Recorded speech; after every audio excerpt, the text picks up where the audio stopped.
doing here at GarageBand and Beyond? Welcome back for another home recording tutorial. Today we're talking about how to record an acoustic guitar and get a good stereo recording out of it. First thing we're going to talk about are the microphones that I'm using. I'm going to switch over here and look at these two guys right here. These are my favorite microphones right now for recording in my studio. These are the Avantone CK1s. And as you can see, I have two of them, and I'm using their cardioid capsules right now. And I have them in a pattern that's called the XY pattern. Now, using two microphones that are identical, that's sort of a key part of this process. Getting the XY pattern right relies on having the same two microphones. So you got to have two microphones that are the same kind. These are small diaphragm condenser microphones. There's a lot of them on the market. The Avantones are my favorite. I think they're the best bang for your buck kind of microphone. Anyway, so as you can see, they're set up with this right angle here, right? So there's a 90-degree angle right in here. And if you imagine that there's, this is an arrow and this line coming right here, that's sort of the center point, and they come all the way out, and then it's pointing right at my guitar. And again, I'm always sort of using this area of my guitar. I don't know if you can see, but up here around sort of like the 13 to 15 fret area, I sort of like to sort of consider that the center of my guitar when I'm recording it. I'm not going for the 12th fret sound necessarily. I want a little bit of both. So I'm aiming this center line right around here on my guitar. So you can see there.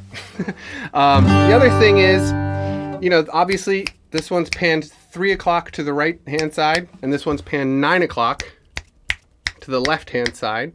And that's it, pretty, not a lot to think about there.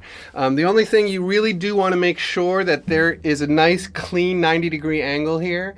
And the other thing that I do is I make sure that the end of the capsule is just a little bit past the body of the microphone that's under it. And same thing here, like the lower microphone, which is the left-hand microphone, is just a little bit past the body of this one. So that's the other rule. And when I use this particular pattern, microphone setup for recording, it's typically for projects that, there's like a full band and a piano and a bass and singer and all that kind of stuff. But I don't want to use, because I'm going to show you two different microphone setups today. And I like this one for mixes that are a little bit more complicated. I think that it's a lot easier to get this right, and it's always going to be good if you follow the 90-degree rule here and make sure they're not touching, and it's it's an easy way to get a recording that is stereo and there's no phase issues or anything like that. This is a nice easy way to do that.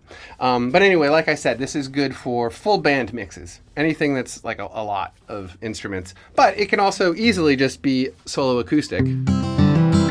It's not a bad thing or anything.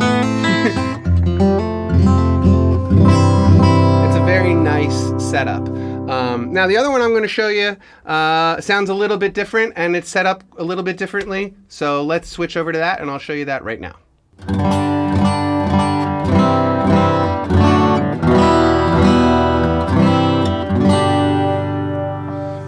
All right, so here's setup number 2. As you can see, I'm setting them up exactly parallel as can humanly possibly be. And that's a really key thing with this setup.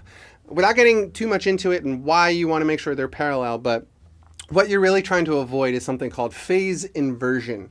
This could be a very long conversation, so I'm going to keep it really short and just sort of explain that what phase inversion is when the two areas of pickup of each microphone, they have an area that they pick up. Say it's about this big on this one and about this big on this one.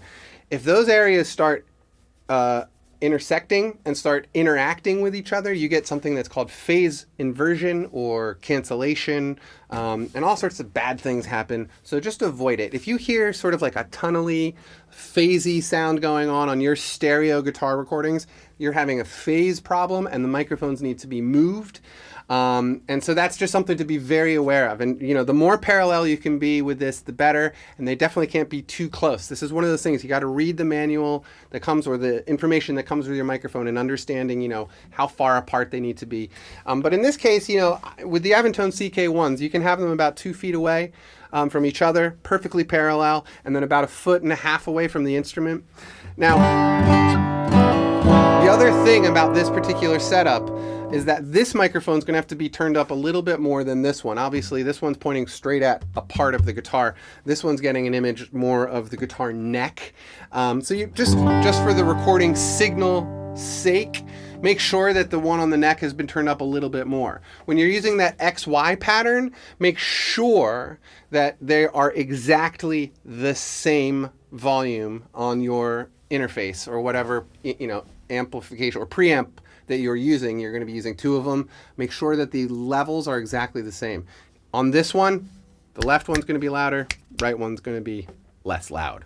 But I like this a lot, and I use this particular setup when I demonstrate guitars and stuff on my YouTube channel here. Don't forget, I do all sorts of things here on my channel, so make sure you subscribe to my YouTube channel because I like that. So go ahead and do that, and join me on the Facebook page and all that kind of stuff. I'm all over the web, easy to find. But this thing right here, this recording process, pretty simple. With this, again, it's panned at 9 o'clock on the left, 3 o'clock on the right, nice and easy. And that's it. So when you're doing your own home recordings, just remember, if you're using this one, if you hear like a swirly thing, something's going on with the microphones and they need to be readjusted. And same with the XY. If it's not exactly 90 degrees, you're definitely going to have phase problems. So be strict about that 90-degree angle there. Otherwise, leave comments below. As always, I'm always happy to answer as many of them as fast as I can. And always on the Facebook page, we're chatting up all the time, daily. So you guys, thanks for watching. As always, talk to you later.